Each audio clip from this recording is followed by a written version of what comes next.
નમસ્કાર મિત્રો, welcome to YouTube channel Ramesh Kela. આજે આપણે એએનએમ પાર્ટ 2માં એટલે કે એએનએમ સેકન્ડ યરમાં હેલ્થ સેન્ટર મેનેજમેન્ટ જેવો અગત્યના વિષયની ચર્ચા કરશું. દરેક વિદ્યાર્થી મિત્રોને નમ્ર વિનંતી છે કે પૂરેપૂરો વિડીયો નિહાળે, તમારા લાગતા ઓળખતા મિત્રોને શેર કરજો. સાથે સાથે આપણે જે કાંઈ અહીં આપણું જે મટીરિયલ છે એ મટીરિયલ માટેની આપણી એએનએમ પાર્ટ 1 અને એએનએમ પાર્ટ 2ની કમ્પ્લીટ બુક્સ પણ અવેલેબલ છે. તો કોઈ પણ પ્રિન્સિપાલ મેડમ, ફેકલ્ટી મેડમ કે સ્ટુડન્ટને આ બુક્સ માટે મંગાવી હોય તો કોન્ટેક્ટ નંબર છે 9601409876 પર આપ મેસેજ મોકલી અને બુક મંગાવી શકો છો. તમામ સરસ મજાના કન્ટેન્ટ સાથે ખૂબ સાદી અને સરળ ભાષામાં અને પરીક્ષામાં ખૂબ ઉપયોગી એવી તમામ પ્રકારની માહિતી, જેમાં 2008થી શરૂ કરી અને 2020 સુધીના તમામ પ્રશ્નો પણ આવરી લીધેલ છે. તો આવી બુક્સ મેળવવા માટે પણ અવશ્ય અમારો કોન્ટેક્ટ કરશો. ખૂબ ખૂબ આભાર, ધન્યવાદ. તો ચાલો જોઈએ હેલ્થ સેન્ટર મેનેજમેન્ટ.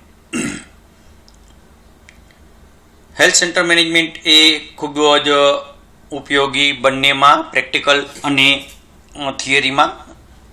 તમને ખ્યાલ છે કે થિયરીમાં હેલ્થ સેન્ટર મેનેજમેન્ટ 75 માર્કનું પેપર અને પ્રેક્ટિકલ 100 માર્ક, એટલે કે હેલ્થ સેન્ટર મેનેજમેન્ટ અને પ્રાઇમરી હેલ્થ કેર નર્સિંગ બંને સેકન્ડ યરમાં આપણે પ્રેક્ટિકલ હોય. અને એ પ્રેક્ટિકલ ટેબલ પર જ્યાં સુધી હેલ્થ સેન્ટર મેનેજમેન્ટને સંલગ્ન છે ત્યાં સુધી શું હોય તો તમામ પ્રકારના રજિસ્ટર, જેમાં રજિસ્ટર નંબર 1 થી 8 જે આપણે આગળ લેક્ચરમાં જોશું. તમામ પ્રકારના ફોર્મ્સ હોય, જેમાં ફોર્મ નંબર 1 થી 4 અને 6 થી 9. ત્યારબાદ ડ્રગ્સ હોય, જેમાં મેલેરિયાની દવા, એન્ટી મેલેરિયલ, એન્ટી લેપ્રસી એટલે કે MDT કિટ પણ હોય. એન્ટીકોક્સ ટ્રીટમેન્ટની કેટેગરી વાઇઝ પણ સ્ટ્રીપ મૂકેલી હોય. આયોડાઇઝ સોલ્ટ હોય, ટેબ્લેટ આયર્ન ફોલિક એસિડ હોય. તમામ પ્રકારની વેક્સિનના વાયલ હોય, સાથે વેક્સિન કેરિયર, મમતા કાર્ડ, ઘણી વખત હેન્ડઆઉટ, જનરલ અને સર્ક્યુલર જેવી વસ્તુ પણ આપણને ટેબલ પર હોય. તમામ પ્રકારની કોમન દવાઓ, તમામ પ્રકારના ઇન્જેક્શન જે પ્રાઇમરી હેલ્થ કેર નર્સિંગમાં જેનો સમાવેશ થાય, પ્રાઇમરી મેડિકલ કેરમાં, એ સબ્જેક્ટ પણ આમાં જ ઇન્ક્લુડ થાય પ્રેક્ટિકલમાં. બાયોમેડિકલ વેસ્ટની તમામ બેગ્સ હોય. કોમન ઇન્સ્ટ્રુમેન્ટ, જેમાં artery forceps, dissecting forceps, Cheatle forceps, needle holder, blade handle જેવા સાધનો પણ હોય. મોડેલ્સ અને બેન્ડેજ ખાસ, કારણ કે બેન્ડેજ તમામ પ્રકારના બેન્ડેજ હશે. Many tail bandage, simple bandage, roller bandage, elastocrepe bandage. તો બેન્ડેજ આપણને ઘણી વખત ફરજિયાત બેન્ડેજ બાંધવાનો જ હોય. કોઈ પણ એક બેન્ડેજ આપણને બંધાવે પ્રેક્ટિકલમાં અને એ ફરજિયાત છે. સિરિંજ, નીડલ, ઇન્ટ્રાકેથ, આઈવી સેટ, યુરોબેગ અને સ્પેસિમેન બોટલ. કેથેટર, જેમાં સિમ્પલ કેથેટર અને પોલિશ કેથેટર હોય. મેલેરિયાની સ્લાઇડ અને લાન્સેટ નીડલ પણ હોય. MF2 ફોર્મ હોય, જે NADBCPનું. ત્યાર પછી જે પ્રોસિજરમાં વાત કરીએ તો આપણે 4 બેડ આપણા માટે ખૂબ જ અગત્યની હોય, અને એમાં open bed, close bed, cardiac bed અને ફાઉલર બેડ. બે પ્રોસિજર, 2 ટ્રે કરવાની હોય છે. ટ્રેમાં આપણા જે ટોટલ 21 પ્રોસિજર છે તે પ્રોસિજરની ટ્રે આપણે બનાવવાની હોય છે ગુજરાત નર્સિંગ કાઉન્સિલના નોર્મ્સ મુજબ. તો આ હતી થોડી પ્રેક્ટિકલ અંગેની માહિતી. શરૂ કરીએ આપણે યુનિટ નંબર 1 અને એ છે સબ સેન્ટર. આપણા દેશની 70% વસ્તી આપણે કહી, 68.84% જેટલી વસ્તી ગામડામાં રહે છે. ગ્રામીણ ક્ષેત્રે આરોગ્યનું જતન કરવાની જવાબદારી સબ સેન્ટર અને પ્રાથમિક આરોગ્ય કેન્દ્રની હોય છે. પ્રાથમિક આરોગ્ય કેન્દ્રની ગામડા સુધીની સેવા પહોંચાડવા માટે અને સેવા વિસ્તૃત એટલે કે ડિસેન્ટ્રલાઇઝેશન કરવા માટે દરેક ગામમાં સબ સેન્ટર અને 8 કે 10 સબ સેન્ટરને આવરી લેતું એક પ્રાથમિક આરોગ્ય કેન્દ્ર એટલે PHC હોય છે અને તમામ આરોગ્યની સેવાઓ પૂરી પાડે છે. પ્રાથમિક આરોગ્ય કેન્દ્ર એ કોમ્પ્રિહેન્સિવ કેર આપતી એક સંસ્થા છે, એક સેન્ટર છે, જેમાં પ્રમોટિવ, પ્રિવેન્ટિવ અને ક્યુરેટિવ સેવાઓનો સમાવેશ થાય છે. અહીં અવારનવાર એક વખત પ્રશ્ન પૂછાય છે કે પ્રાથમિક આરોગ્ય કેન્દ્ર એટલે શું અને તેના પર કઈ કઈ સેવાઓ આપવામાં આવે છે. તો અહીં પ્રશ્ન આપણો જવાબ એવો થાય કે પ્રાથમિક આરોગ્ય કેન્દ્ર એટલે એવું કેન્દ્ર કે જેના પર કોમ્પ્રિહેન્સિવ કેર આપવામાં આવે છે, જેમાં પ્રમોટિવ, ટિક ટિક કરીને લખવાનું, પ્રમોટિવ, પ્રિવેન્ટિવ અને ક્યુરેટિવ કેર આપવામાં આવે છે, જેને પ્રાથમિક આરોગ્ય કેન્દ્ર કહેવાય છે. આપણે હોશિયાર સ્ટુડન્ટ કહેવાય. આપણે આ વ્યાખ્યાને થોડી વધુ વિસ્તૃત કરવી જોઈએ અને પેરેગ્રાફ પાડી અને આપણે લખવું જોઈએ. આગળ આપણે શીખશું એ કે સામાન્ય વિસ્તારમાં એક પ્રાથમિક આરોગ્ય કેન્દ્ર 30,000ની વસ્તી હોય છે, જ્યારે આદિવાસી કે ડુંગરાળ વિસ્તારમાં એક આરોગ્ય કેન્દ્ર 20,000ની વસ્તી હોય છે. અહીંયા આપણું પહેલું સ્ટેપ પ્રશ્નનું પૂરું થાય, પ્રાથમિક આરોગ્ય કેન્દ્ર એટલે શું. ત્યાર પછી એવું આવે કે પ્રાથમિક આરોગ્ય કેન્દ્ર પર કઈ કઈ સેવાઓ આપવામાં આવે છે. તો તમે પ્રિવેન્ટિવ, પ્રમોટિવ અને ક્યુરેટિવ સેવાઓ લખી શકો. કાર્ય લખો તો 13 કાર્યો અલગથી આવશે અને કાર્ય પણ તમે લખી શકો. તો પ્રમોટિવ, પ્રિવેન્ટિવ અને ક્યુરેટિવ કેર આપવામાં આવે. ત્યાર પછી પ્રમોટિવની વિસ્તૃત વ્યાખ્યા કરવાની, પ્રિવેન્ટિવની કરવાની અને ક્યુરેટિવની કરવાની અને એક એક ઉદાહરણ આપવાનું. તો પ્રમોટિવ કેર લોકોની તંદુરસ્તીમાં વધારો કરવા માટે આપવામાં આવતી સારવારને પ્રમોટિવ કેર કહેવાય છે. યાદ રાખજો, સારવાર કરવામાં, તંદુરસ્તીમાં વધારો કરવા માટે આપણે બાળકોને વિટામિન A સોલ્યુશન પાઈએ તો બધા બાળકોને કંઈ રાત્રે દેખાતું હોય એવું ન હોય, પણ આગળ જતાં બાળકની આંખની તંદુરસ્તી સારી રહે તે માટેની જે કેર છે એ પ્રમોટિવ કેર કહેવાય. ફેમિલી વેલફેર સર્વિસ એ પ્રમોટિવ કેર કહેવાય, કારણ કે ફેમિલી વેલફેર સર્વિસ આપીએ તો બાળકની તંદુરસ્તીમાં પણ વધારો થાય અને માતાની તંદુરસ્તીમાં પણ વધારો થાય. તો આવા આપણે ઉદાહરણ લખવાના છે. ત્યાર પછી એનિમિયામાં IFA એટલે કે આયર્ન ફોલિક એસિડની ગોળીનું વિતરણ એ પણ પ્રમોટિવ સારવાર કહેવાય. બધાને એનિમિયા હોતો નથી, પણ છતાંય એનિમિયા ન થાય અને HB લેવલ સારું રહે તે માટે આયર્ન ફોલિકની ગોળી આપવામાં આવે. વિટામિન A પ્રોફાઇલેક્સિસ પ્રોગ્રામ એ પણ એક પ્રિવેન્ટિવ કેર છે, કારણ કે દરેક બાળકોને જ્યારે બાળક 5 વર્ષનું થાય ત્યાં સુધીમાં 9 ડોઝ અને કુલ 17 lakh international unit vitamin A solution મળવું જોઈએ, જેથી કરીને બાળકની હેલ્થ કાયમી ધોરણે આંખનું તંદુરસ્તી જળવાઈ રહે. તો આને કહેવાય પ્રમોટિવ કેર. યાદ રાખજો, તંદુરસ્તીમાં વધારો કરે તેવી સારવારને પ્રમોટિવ કેર. પ્રમોટિવ એટલે પ્રમોશન, વધારો કરવો.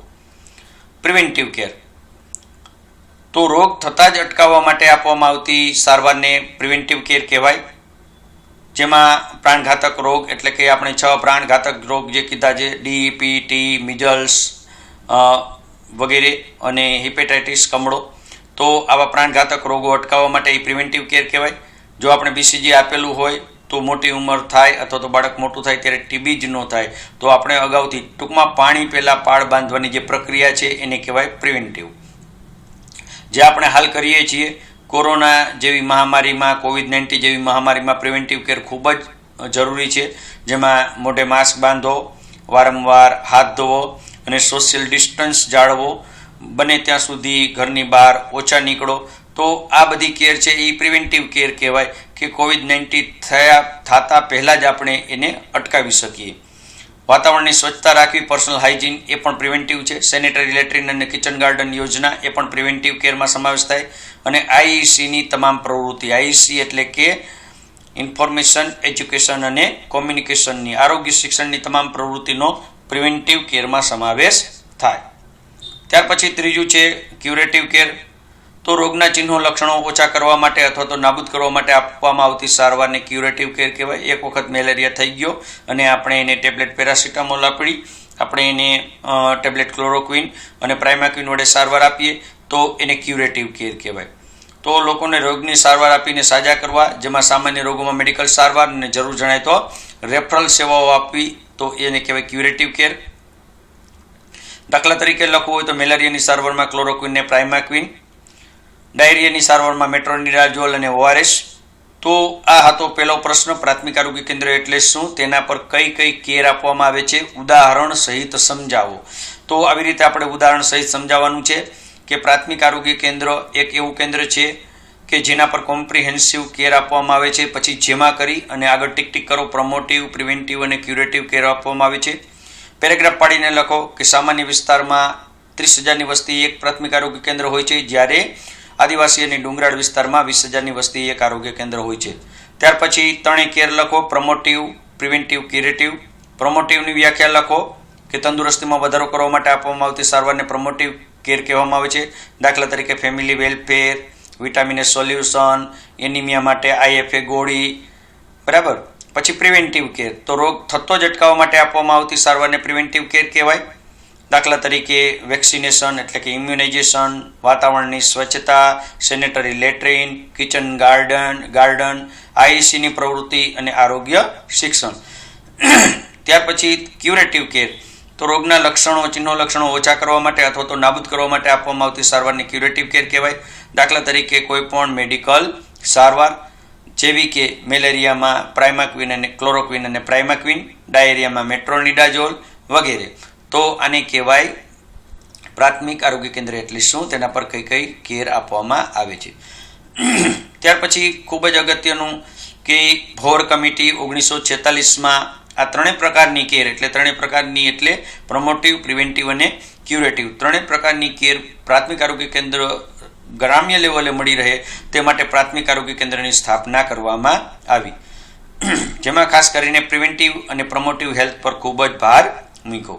ભારત સરકારનો એક અગત્યનો નિર્ણય લઈ અને પ્રાઇમરી હેલ્થ સેન્ટર એટલે યાદ રાખજો PHC શરૂ કરવાનું નક્કી કર્યું. ભારત જ નહીં પણ તો દુનિયાના દરેક દેશમાં PHC શરૂ કરવામાં આવ્યા અને PHCના તાબા હેઠળ જે નાના ગામડાને આવરી લે તેને કહેવાય સબ સેન્ટર, SC સબ સેન્ટર શરૂ કરવામાં આવ્યા. શરૂઆતમાં જે આ પ્રાથમિક આરોગ્ય કેન્દ્ર છે એ 1 લાખની વસ્તીને આવરી લેતા હતા, પરંતુ ધીમે ધીમે એમનો જે 1978માં જે પ્રાથમિક આરોગ્ય કેન્દ્ર પરિસંવાદ ક્યાં યોજાયો, તો એ પણ આપણે યાદ રાખવાનું છે કે ભોર કમિટી ક્યાં યોજાઈ હતી, તો આલમા આટા. આ પણ આપણે યાદ રાખવાનું છે, આલમા આટા. 2000ની સાલ સુધીમાં સૌનું આપણો ધ્યેય છે એ પરિપૂર્ણ ન થયો અને આગળ આપણી કાર્યવાહી એમને ચાલુ રહી. ત્યાર પછી 1983થી રાષ્ટ્રીય આરોગ્ય કાર્યક્રમ હેઠળ શરૂઆત કરવામાં આવી અને એમાં આપણે યાદ રાખવાનું છે કે સામાન્ય વિસ્તારમાં 30,000ની વસ્તી એક પ્રાથમિક આરોગ્ય કેન્દ્ર અને ડુંગરાળ અને આદિવાસી વિસ્તારમાં 20,000ની વસ્તીએ એક આ પ્રાથમિક આરોગ્ય કેન્દ્ર સ્થાપવાનું નક્કી કરવામાં આવ્યું. તો આ યાદ રાખવાનું છે, પ્રાથમિક આરોગ્ય કેન્દ્ર સામાન્ય વિસ્તારમાં 30,000ની વસ્તીએ, ડુંગરાળ વિસ્તારમાં 20,000ની વસ્તીએ. એવી જ રીતે સબ સેન્ટરની વાત કરીએ તો સામાન્ય વિસ્તારમાં 5,000ની વસ્તીએ અને ડુંગરાળ અને આદિવાસી વિસ્તારમાં એ 3,000ની વસ્તીએ. તો આ પણ યાદ રાખવાનું છે ખાસ. તો બંને અવારનવાર ખાલી જગ્યામાં પૂછાતી આ વિગત છે કે એક પ્રાથમિક આરોગ્ય કેન્દ્ર સામાન્ય વિસ્તારમાં પ્રાથમિક આરોગ્ય કેન્દ્ર કેટલાની વસ્તી હોય તો 30,000ની, આદિવાસી કે ડુંગરાળમાં કેટલાની વસ્તી હોય તો 20,000ની, એક સબ સેન્ટર સામાન્ય વિસ્તારમાં કેટલાની વસ્તી હોય તો 5,000ની, આદિવાસી અને ડુંગરાળ વિસ્તારમાં કેટલાની વસ્તી હોય તો 3,000ની. જે જૂન 1999થી પૂર્ણ થયું અને હાલમાં જે પ્રાથમિક આરોગ્ય કેન્દ્ર છે એ સબ સેન્ટર આ રીતે કાર્યરત છે. દેશની કુલ 126 કરોડ એટલે કે અત્યારે 131 કરોડ હાલમાં કેટલી વસ્તી છે, 131 કરોડ વસ્તી છે. એમાંથી મોટાભાગની એટલે કે 83%, આપણે જેમ આગળ 70% કીધું તેમ મોટાભાગની વસ્તી છે એ ગામડામાં રહે છે અને ગામડાનું આરોગ્ય જે સુધારવા માટેની આ એક પ્રયત્ન છે. ત્યાર પછી આપણા માટે ખૂબ જ અગત્યનો અને વારંવાર પરીક્ષામાં પૂછાતો એવો પ્રશ્ન, પ્રાથમિક આરોગ્ય કેન્દ્ર એટલે શું, તેના કાર્યો જણાવો. જો પ્રાથમિક આરોગ્ય કેન્દ્ર એટલે શું તેના કાર્યો 4 માર્કમાં પૂછે તો આપણે કાર્યોનું લિસ્ટ આઉટ કરવાનું છે. પ્રાથમિક આરોગ્ય કેન્દ્રના કાર્યો 8 માર્કમાં પૂછે તો આપણે લિસ્ટ આઉટ કરી એક એકનું વર્ણન કરવાનું છે. તમારી કેપેસિટી કેવી છે લખવાની એના ઉપર આધાર રાખે તમે એક એક કાર્ય લખતા જાઓ અને વિવરણ કરતા જાઓ. તમે 13 કાર્ય એક સાથે લખી નાખો, પછી એક એક લખી અને વિવરણ કરો તો પણ ચાલે. અને જે સ્ટુડન્ટને પ્રાથમિક આરોગ્ય કેન્દ્રના કાર્યો આવડે એને અઢળક પ્રશ્ન આવડી જાય. તો પ્રાથમિક આરોગ્ય કેન્દ્રના કાર્યો ટીપ ઓફ ટંગ હોવા જોઈએ. બરાબર. તો પ્રાથમિક આરોગ્ય કેન્દ્રના કાર્યો ખાસ અમે જ્યારે એસએસસીમાં હતા ત્યારે અમને અમારા ટીચર એમ કહેતા કે ભાઈ સ્થિતિસ્થાપકતાનો નિયમ બોલો. તો અમે સ્થિતિસ્થાપકતાનો નિયમ અમને રાત્રે ઊંઘમાંથી ઉઠાડે તો પણ આવતું કે સ્થિતિસ્થાપકતાની હદની મર્યાદામાં પદાર્થનું વિરૂપણ તેના પર લાગેલા બાહ્ય બળના સમપ્રમાણમાં હોય છે. અને આજની તારીખમાં પણ એ વ્યાખ્યા શબ્દ સહ ડીટો ટુ ડીટો યાદ છે. તો તમને પ્રાથમિક આરોગ્ય કેન્દ્રના કાર્યો આવડે તો પ્રાથમિક આરોગ્ય કેન્દ્રના કાર્યો આવડે તો આપણને ઘણા બધા પ્રશ્નો આવડે. એમાંનો પહેલો પ્રશ્ન પ્રાથમિક આરોગ્ય કેન્દ્રના કાર્યો આવડે તો એ પણ લખી શકાય. તમને એમ કે FHW અથવા તો એએનએમની જવાબદારીઓ જણાવો તો પ્રાથમિક આરોગ્ય કેન્દ્રના કાર્યો એ જ એની જવાબદારી આવે. આપણને એમ કે MPWની જવાબદારી જણાવો તો પ્રાથમિક આરોગ્ય કેન્દ્રના કાર્યો જે આ જ આવે. ત્યાર પછી તમને WHOના કાર્યો પૂછે તો WHOના કાર્યો એ પણ પ્રાથમિક આરોગ્ય કેન્દ્રના કાર્યો આવે. થોડું વિસ્તારથી લખી શકાય. તો ઘણા બધા એકમાં આપણને કેટલાય બધા પ્રશ્નો આવડી જાય. બરાબર. તો પહેલું પ્રાથમિક આરોગ્ય કેન્દ્રનું કાર્ય છે મેડિકલ કેર. બરાબર. મેડિકલ કેરમાં આગળ આપણે જોઈ જ લીધું છે કે મેડિકલ કેરમાં શું હતું. તો મેડિકલ કેરમાં પ્રિવેન્ટિવ, પ્રમોટિવ અને ક્યુરેટિવ કેર સવિસ્તાર વર્ણન કરવાનું હોય તો એક પ્રિવેન્ટિવનું ઉદાહરણ આપો, એક પ્રમોટિવનું ઉદાહરણ આપો અને એક ક્યુરેટિવનું ઉદાહરણ આપો. બીજું છે માતૃબાળ કલ્યાણ સેવાઓ MCH. પેલું મેડિકલ, બીજું MCH. MCHમાં શું હોય તો ટીક ટીક કરીને લખતા જાઓ. MCH કેર એટલે સગર્ભાવસ્થાથી શરૂ કરીને બાળક 5 વર્ષનું થાય ત્યાં સુધીમાં તમામ કેર તમે આંખો બંધ કરીને લખી નાખો કે સગર્ભા માતા આવી, મેં એની તપાસ કરી, મેં એના આયર્ન ફોલિકની ગોળી આપી, એને TT આપ્યું, એને ડિલિવરી કરાવી, ડિલિવરી કર્યા પછી એને મોકલી દીધી ઘરે. બરાબર. તો તમામ પ્રકારની જે એડોલેશન કેરનો પણ એમાં સમાવેશ, કારણ કે સલામત માતૃત્વ આપણે સમજાવવાનું છે તો એડોલેશન કેરમાં પણ એનો સમાવેશ થાય. 0 થી 5 વર્ષના બાળકનું સંપૂર્ણ રસીકરણ, IMNCI મુજબ બાળકોની સારવાર, આ બધું જ માતૃબાળ કલ્યાણ એટલે મેટર્નલ એન્ડ ચાઇલ્ડ હેલ્થમાં આવે. ત્યાર પછી ત્રીજું છે સલામત પાણી અને પાયાની સ્વચ્છતા. તો આરામથી લખી શકાય safe drinking water and basic સેનિટેશનમાં સલામત પાણીની સગવડતા કરવાની, કૂવાના પાણીનું ક્લોરિનેશન કરવાનું, પર્યાવરણની સ્વચ્છતા જાળવવાની, આરોગ્યપ્રદ વાતાવરણ જાળવવું, સ્વચ્છતા અભિયાન કરવું. બરાબર. તો આ પણ લખી શકાય. ત્રીજું. ચોથું છે કુટુંબ કલ્યાણ, ફેમિલી વેલફેર સેવાઓ, વેલફેર સર્વિસીસ. તો ફેમિલી વેલફેર સર્વિસીસમાં તમને ખ્યાલ છે કે ફેમિલી પ્લાનિંગની કાયમી પદ્ધતિની સમજણ આપવી, ફેમિલી પ્લાનિંગની બિનકાયમી પદ્ધતિની સમજણ આપવી, 2 બાળકો વચ્ચે ગાળો રાખવા માટે કોપર્ટી અંગેની સમજણ આપવી, MTP અંગેની સમજણ આપવી. અહીં ખાસ વંધત્વવાળી એટલે કે સ્ટરીલિટી વાળી માતાને બાળકો કેવી રીતે થાય તે અંગેની પણ સમજણ આપવી, નવી મેથડ છાયા અને અંતરા વિશેની સમજણ આપવી. તો આમાં આપણે ઘણું બધું લખી શકાય. પણ આ પ્રશ્ન તમારે વારંવાર લખવો પડે. ખૂબ જ અગત્યનો પ્રશ્ન છે. કોઈ એવી પરીક્ષા નથી કે જેમાં તમને પ્રાઇમરી હેલ્થ સેન્ટરના કાર્યો પૂછાણા હોય નહીં, અથવા તો આડકતરી રીતે આપણને ગમે ત્યાં PHCના કાર્યો ઉપયોગી થાય. ત્યાર પછીનું 5મું કાર્ય છે ચેપી રોગોનો અટકાવ, કંટ્રોલ ઓફ કોમ્યુનિકેબલ ડિઝીઝ. તો ચેપી રોગોની માહિતી ભેગી કરવાની, સંસર્ગજન્ય રોગો અટકાવવાના, એડ્સ, હેપેટાઇટિસ B વગેરેની માહિતી આપવી, રસીકરણ કરવું. તો આને કહેવાય ચેપી રોગોનો અટકાવ. બરાબર. હેલ્થ એજ્યુકેશન આપવું, IUCની પ્રવૃત્તિ કરવી. 5 લીટી આપણે લખવાની થાય. જીવંત આંકડાઓનું એકત્રીકરણ અને રિપોર્ટિંગ, વાઇટલ સ્ટેટિસ્ટિક કહેવાય. તો નિયમિત આંકડા ભેગા કરવા, બરાબર, રિપોર્ટિંગ કરવું. ક્યાં આંકડા હોય જીવંત આંકડાઓ? તો death rate, birth rate, IMR, MMR, TFR, NNR. બરાબર. તો આ બધી માહિતી આપણે ભેગી કરવાની. માંદગી અને મરણના કારણો જાણવાના, તો એને કહેવાય જીવંત આંકડાનું એકત્રીકરણ. ત્યાર પછી આગળ છે આરોગ્ય શિક્ષણ. તો ખૂબ જ મહત્વનું પ્રાથમિક, અને દરેકમાં તમે એક વસ્તુ કહી દઉં તમને કે તમારે જ્યારે પ્રશ્નને થોડો લંબાવવો હોય તો દરેક વસ્તુમાં પ્રશ્નમાં તમે એમ લખી શકો કે પ્રાથમિક આરોગ્ય કેન્દ્રનું આ ખૂબ જ મહત્વનું કાર્ય છે. દરેક વખતે આપણે એવી રીતે લખી શકાય. જ્યારે જ્યારે મુદ્દો આપણે લખતા હોય ત્યારે એમ લખી શકાય કે પ્રાથમિક આરોગ્ય કેન્દ્રનું આ ખૂબ જ મહત્વનું કાર્ય છે, જેમાં ફોર્મલ અને ઇન્ફોર્મલ આરોગ્ય શિક્ષણ આપવામાં આવે છે.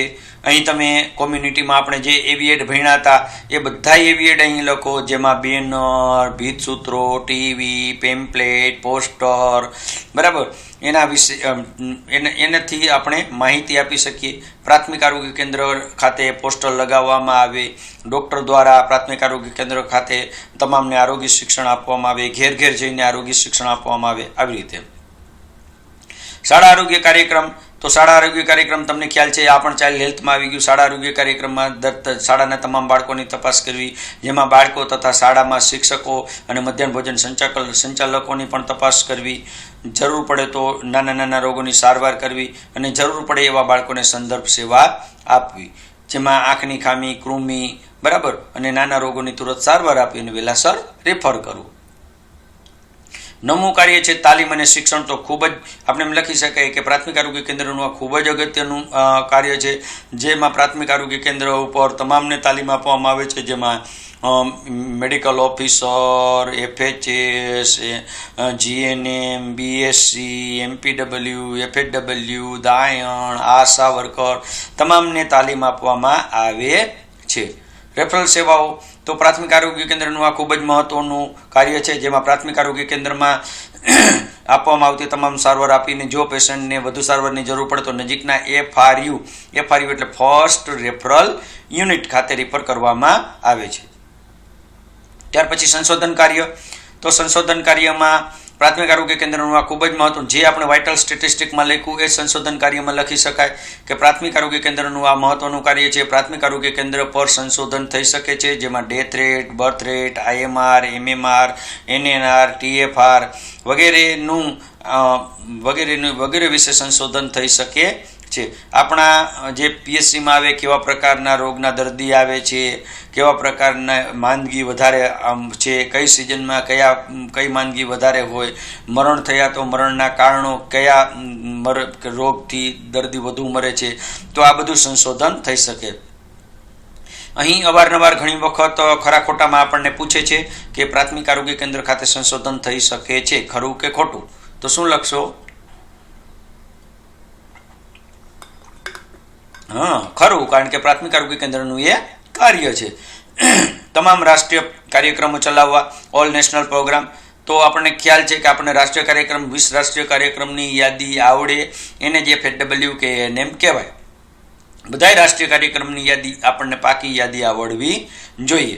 તો તમામ રાષ્ટ્રીય કાર્યક્રમોમાં ભાગ લેવો, જેમાં RNTCP, મેલેરિયા, પોલિયો, બરાબર, વગેરે કાર્યક્રમ, મહિલા સશક્તિકરણ કાર્યક્રમ, બેટી બચાવો, બેટી પઢાવો કાર્યક્રમ, તમામ પ્રકારના નેશનલ ડેઝની ઉજવણી કરવી, જેમાં AIDS day, TB day, malaria day વગેરે, આ પણ તમે લખી શકો. અને લાસ્ટ વન છે પાયાની લેબોરેટરી સેવાઓ. તો પાયાની લેબોરેટરી સેવાઓ એ પ્રાથમિક આરોગ્ય કેન્દ્રનું ખૂબ જ મહત્વનું કાર્ય છે. પ્રાથમિક આરોગ્ય કેન્દ્ર ખાતે લેબોરેટરીની સુવિધાઓ હોય છે, જેમાં લેબોરેટરીમાં મેલેરિયાની slide, pregnancy test, urine sugar અને યુરિન આલ્બ્યુમિન જેવી સામાન્ય તપાસ કરવામાં આવે છે. તો આ થયા પ્રાથમિક આરોગ્ય કેન્દ્રના કાર્યો. અને પ્રાથમિક આરોગ્ય કેન્દ્રના કાર્યો આપણને 13 કાર્યો ટીપ ઓફ ટંગ હોવા જોઈએ. બધાને પ્રાથમિક આરોગ્ય કેન્દ્રના કાર્યો આવડવા જોઈએ. એક બુક લેવાની અને પેન લેવાની, અને સાથે સાથે પ્રાથમિક આરોગ્ય કેન્દ્રના કાર્યોની યાદી તૈયાર કરતી જવાની. પહેલું પ્રાથમિક આરોગ્ય કેન્દ્રનું કાર્ય છે મેડિકલ કેર. બીજું છે પ્રાથમિક આરોગ્ય કેન્દ્રનું કાર્ય માતૃબાળ કલ્યાણ, બરાબર, MCH. ત્રીજું કાર્ય છે safe water, safe drinking water and basic sanitation, એટલે સલામત પાણીની વ્યવસ્થા અને પાયાની સ્વચ્છતા. ચોથું કાર્ય છે ફેમિલી પ્લાનિંગ અથવા તો ફેમિલી વેલફેર, કુટુંબ કલ્યાણની સેવાઓ, બરાબર, family planning and family welfare. પાંચમું કાર્ય છે ચેપી રોગોનો અટકાવ, એટલે કે કંટ્રોલ ઓફ કોમ્યુનિકેબલ ડિઝીઝ. તમને ગુજરાતીમાં આવડે તો ગુજરાતીમાં, તમને ઇંગ્લિશમાં આવડે તો વેલ એન્ડ ગુડ, પણ ગુજરાતીમાં પણ લખી શકાય. ચેપી રોગોનો અટકાવ. છઠ્ઠું કાર્ય છે જીવંત આંકડાઓનું એકત્રીકરણ, એટલે કે જીવંત આંકડાઓ, વાઇટલ સ્ટેટિસ્ટિક, જેમાં રેકોર્ડ અને રિપોર્ટનો સમાવેશ થાય. સાતમું કાર્ય છે આરોગ્ય શિક્ષણ, અને ખૂબ જ મહત્વનું કાર્ય છે, આરોગ્ય શિક્ષણ આપવામાં આવે છે. આઠમું કાર્ય છે શાળા આરોગ્ય કાર્યક્રમ, SHS સ્કૂલ હેલ્થ પ્રોગ્રામ. આ પણ મહત્વનું કાર્ય છે. જાન્યુઆરી અને ફેબ્રુઆરી મહિનામાં તમામ બાળકોની તમામ સ્કૂલમાં જઈને શાળા આરોગ્ય કાર્યક્રમ કરવામાં આવે છે. તાલીમ અને શિક્ષણ, તો તમામને તાલીમ અને શિક્ષણ આપવામાં આવે છે. 10મું કાર્ય છે રેફરલ સેવાઓ, જરૂરી બધી સારવાર આપી અને પેશન્ટને નજીકના FREમાં રિફર કરવું. 11મું કાર્ય છે સંશોધન કાર્ય, અને એ છે રિસર્ચ કાર્ય. રિસર્ચમાં IMR, MMR, death rate, morbidity rate, mortality rate વગેરે. 12મું કાર્ય છે તમામ રાષ્ટ્રીય કાર્યક્રમ ચલાવવા. તમામ પ્રકારના રાષ્ટ્રીય કાર્યક્રમો લખો. 5-6 રાષ્ટ્રીય કાર્યક્રમો લખી નાખો. RNTCP, national malaria control programme, national polio eradication programme, national diabetes control programme, national cancer control programme, બધાય કાર્યક્રમો ચલાવે છે. નાના નાના સ્ત્રી સશક્તિકરણ કાર્યક્રમ, બેટી બચાવો બેટી પઢાવો કાર્યક્રમ, તમામ પ્રકારના દિવસો, વિશ્વ એડ્સ ડે, વિશ્વ મેલેરિયા ડે, વિશ્વ TB ડે, વિશ્વ ટોબેકો ડેઝ વગેરે પણ ચલાવે છે. તો આ 13 કાર્યો આપણે ખાસ પાકા કરવાના થાય. આવડી જશે? ઓકે. ત્યાર પછી અવારનવાર પૂછાતો પ્રશ્ન, અને એક વખત આ પ્રશ્ન આપણને આવડી જાય તો ઘણા બધા પ્રશ્નો આપણને આવડે. હું તમને સીધી સાદી ફોર્મ્યુલા કહું, અને એ સીધી સાદી ફોર્મ્યુલામાં આપણે જઈએ અહીં, અને એ છે ઓર્ગેનાઇઝેશન ચાર્ટ. બરાબર? તો જેને ઓર્ગેનાઇઝેશન ચાર્ટ આવડે એને સ્ટાફિંગ પેટર્ન આવડે, જેને સ્ટાફિંગ પેટર્ન આવડે એને PSCની ટીમ પણ આવડી જાય. તો આ આપણે નેક્સ્ટ લેક્ચરમાં જોશું. તો તમામ વિદ્યાર્થીઓને તમામને નમ્ર વિનંતી છે કે વિડીયો જુઓ, વિડીયો અંત સુધી જુઓ, અને જો વિડીયો તમને ગમ્યો હોય તો હવે તમે મેચ્યોર છો. જો તમને વિડીયો ગમ્યો હોય તો લાઈક કરો. સાથે સાથે તમને એમ લાગે કે આમાં કોમેન્ટ કરવા જેવું છે તો અવશ્ય કોમેન્ટ કરો, અને સોશિયલ મીડિયાનો પૂરેપૂરો ઉપયોગ કરો અને શીખો. તો જ આપણે આગળ વધી શકશું, અને તો જ આપણે અલગ પ્રકારનું વ્યક્તિત્વ ડેવલપ કરી શકશું. આપણે કીડી મકોડીની જેમ નથી જીવવું, આપણે સ્પેશિયલ થઈને જીવવું છે. તમે સ્પેશિયલ સ્ટુડન્ટ છો તો સ્પેશિયલ થઈને જીવો. ખૂબ ખૂબ આભાર. ધન્યવાદ.